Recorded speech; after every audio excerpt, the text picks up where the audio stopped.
Hey guys, it's me Rahul, and today I'm going to show you how to pin and unpin shortcuts and apps from your Windows 11 taskbar. So this is how you do it. So you have to find the app which you want to pin. So you click on start, go to all apps and find an application which you want to pin. So let's say in my case, I want to pin the Firefox shortcut to my taskbar.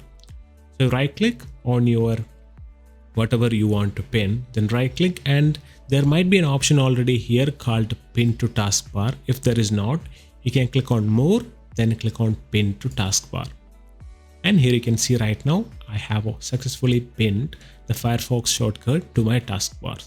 Let's say I don't want this shortcut to be there. So what you want to do is to unpin is right click on that shortcut, then simply select unpin from taskbar. That's pretty much it.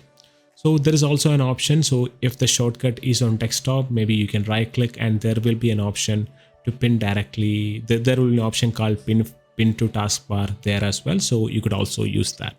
That's pretty much it. Thank you.